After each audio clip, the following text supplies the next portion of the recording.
Versus New Zealand ನಡುವಿನ high voltage ಪಂದ್ಯಕ್ಕೆ count down ಶುರುವಾಗಿದೆ.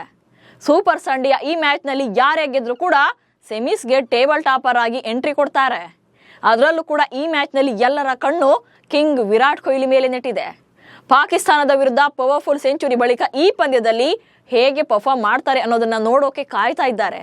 ಕಿವೀಸ್ ಪಡೆ ವಿರುದ್ಧ ಕಿಂಗ್ ವಿರಾಟ್ ಕೊಹ್ಲಿ ಸ್ಕೋರ್ ಹೇಗಿದೆ, T20, ODI, ಟೆಸ್ಟ್ ಪಂದ್ಯಗಳ ರೆಕಾರ್ಡ್ಸ್ ಹೇಗಿದೆ, ಕೊಹ್ಲಿಯನ್ನ ಕಾಡುವಂತ ನ್ಯೂಜಿಲೆಂಡ್ನ ಆ ಮೂವರು ಬೌಲರ್ಸ್ ಯಾರು ಅನ್ನೋದನ್ನೇ ಈ ವಿಡಿಯೋದಲ್ಲಿ ಹೇಳ್ತೇನೆ.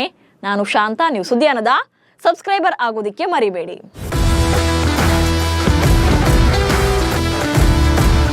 ದುಬೈ ಅಂತಾರಾಷ್ಟ್ರೀಯ ಕ್ರೀಡಾಂಗಣದಲ್ಲಿ Bharat versus New Zealand champions trophy ಪಂದ್ಯ ನಡೆಯಲಿದೆ. ಟೀಮ್ ಇಂಡಿಯಾದ ಸ್ಟಾರ್ ಬ್ಯಾಟ್ಸ್ಮನ್ ವಿರಾಟ್ ಕೊಹ್ಲಿ ಪಾಕ್ ವಿರುದ್ಧದ ಪಂದ್ಯದಲ್ಲಿ ಶತಕ ಸಿಡಿಸಿದ್ದು, ಕಿವೀಸ್ ವಿರುದ್ಧವೂ ಅದೇ ಫಾರ್ಮ್ ಕಂಟಿನ್ಯೂ ಮಾಡೋ ನಿರೀಕ್ಷೆಯಲ್ಲಿದ್ದಾರೆ. ಹಿಂದಿನ ವರ್ಷಗಳಲ್ಲಿ ವಿರಾಟ್ ಕೊಹ್ಲಿ ಬ್ಲ್ಯಾಕ್ ಕ್ಯಾಪ್ಸ್ ವಿರುದ್ಧದ ಪಂದ್ಯಗಳಲ್ಲಿ ಅದ್ಭುತ ಇನ್ನಿಂಗ್ಸ್ ಆಡಿದ್ದಾರೆ. ಬಟ್ ಕಿವೀಸ್ನ ಟ್ರೆಂಟ್ ಬೋಲ್ಟ್ ಮತ್ತು ಮಿಚೆಲ್ ಸ್ಯಾಂಟ್ನರ್ ಸೇರಿದಂತೆ ನ್ಯೂಜಿಲೆಂಡ್ ಬೌಲರ್ಗಳು ಕೂಡ ಕೊಹ್ಲಿ ಮೇಲೆ ಸವಾರಿ ಮಾಡಿದ್ದು, ಇಂದಿನ ಪಂದ್ಯದಲ್ಲಿ ಯಾರು ಮೇಲುಗೈ ಸಾಧಿಸುತ್ತಾರೆ ಅನ್ನೋದು ಕೂಡ ತೀವ್ರ ಕುತೂಹಲ ಮೂಡಿಸಿದೆ. ಬ್ಲ್ಯಾಕ್ ಕ್ಯಾಪ್ಸ್ ವಿರುದ್ಧ 31 ಏಕದಿನ ಪಂದ್ಯ ಆಡಿರುವ ಕೊಹ್ಲಿ. ಇನ್ನು ವಿರಾಟ್ ಕೊಹ್ಲಿ 2010ರಿಂದ ನ್ಯೂಜಿಲೆಂಡ್ ವಿರುದ್ಧ 31 ಏಕದಿನ ಪಂದ್ಯಗಳನ್ನಾಡಿದ್ದಾರೆ. ಭಾರತದ ಅನುಭವಿ ಆಟಗಾರನಾಗಿರುವಂತಹ ಕೊಹ್ಲಿ ಸುಮಾರು 59ರ ಅವರೇಜ್ನಲ್ಲಿ ರನ್ ಸಿಡಿಸಿದ್ದಾರೆ. 95.69ರ ಸ್ಟ್ರೈಕ್ ರೇಟ್ನಲ್ಲಿ 1719 ಬಾಲ್ಗಳನ್ನು ಫೇಸ್ ಮಾಡಿದ್ದಾರೆ. ಈ ಪೈಕಿ 1645 ರನ್ಗಳನ್ನು ಕಲೆ ಹಾಕಿದ್ದಾರೆ. ನ್ಯೂಜಿಲೆಂಡ್ ವಿರುದ್ಧ ವಿರಾಟ್ ಕೊಹ್ಲಿ 154 ರನ್ ಗಳಿಸಿದೆ ಅತ್ಯಧಿಕ ಏಕದಿನ ಸ್ಕೋರ್ ಆಗಿದೆ. 2016ರಲ್ಲಿ ನಾಟ್ಔಟ್ ಆಗಿ ಉಳಿದು ಈ ಸಾಧನೆಯನ್ನ ಮಾಡಿದ್ರು. ಇನ್ನು ಕೊಹ್ಲಿ ನ್ಯೂಜಿಲೆಂಡ್ ವಿರುದ್ಧ 6 ಶತಕ ಹಾಗೆ 9 ಹಾಫ್ ಸೆಂಚುರಿ ಸಿಡಿಸಿದ್ದಾರೆ. ಕೊನೆಯ ಬಾರಿಗೆ 2023ರ ಏಕದಿನ ವಿಶ್ವಕಪ್ನಲ್ಲಿ ಮುಂಬೈನಲ್ಲಿ ಶತಕ ಬಾರಿಸಿದ್ರು. 2023ರ ಬಳಿಕ ಈವರೆಗೂ ಕೂಡ ಬ್ಲ್ಯಾಕ್ ಕ್ಯಾಪ್ಸ್ ವಿರುದ್ಧ ಯಾವುದೇ ಏಕದಿನ ಪಂದ್ಯವನ್ನ ಕೊಹ್ಲಿ ಆಡಿಲ್ಲ. ನ್ಯೂಜಿಲೆಂಡ್ ವಿರುದ್ಧ 10 T20 ಪಂದ್ಯ. ಇನ್ನು ನ್ಯೂಜಿಲೆಂಡ್ ವಿರುದ್ಧ ವಿರಾಟ್ ಕೊಹ್ಲಿ 10 T20 ಪಂದ್ಯಗಳನ್ನಷ್ಟೇ ಆಡಿದ್ದಾರೆ. 224 ಎಸೆತಗಳನ್ನು ಎದುರಿಸಿದ್ದು, 29 ಬೌಂಡ್ರಿಗಳು ಮತ್ತು 8 ಸಿಕ್ಸರ್ಗಳ ಸಹಿತ 311 ರನ್ಗಳನ್ನು ಗಳಿಸಿದ್ದಾರೆ. 34.55ರ ಸರಾಸರಿ ಮತ್ತು 138.83ರ ಸ್ಟ್ರೈಕ್ ರೇಟ್ನಲ್ಲಿ ಬ್ಯಾಟ್ ಬೀಸಿದ್ದಾರೆ. ಒಂದು ಸಲ ನಾಟ್ಔಟ್ ಆಗಿ ಉಳಿದಿದ್ದಾರೆ.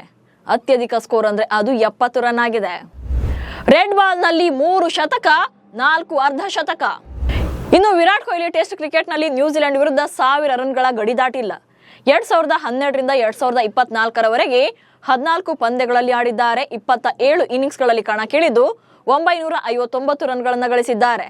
1779 ಎಸೆತಗಳನ್ನು ಎದುರಿಸಿದ್ದು, 38.36ರ ಸರಾಸರಿಯಲ್ಲಿ 53.90 ಸ್ಟ್ರೈಕ್ ರೇಟ್ನಲ್ಲಿ ಬ್ಯಾಟ್ ಬೀಸಿದ್ದಾರೆ. ಅಲ್ಲದೆ 2 ಸಲ ಡಕೌಟ್ ಆಗಿದ್ದಾರೆ. ಕಿವೀಸ್ ವಿರುದ್ಧ ರೆಡ್ ಬಾಲ್ ಸ್ವರೂಪದಲ್ಲಿ 3 ಶತಕಗಳು ಮತ್ತು 4 ಅರ್ಧ ಶತಕಗಳನ್ನು ಸಿಡಿಸಿದ್ದಾರೆ.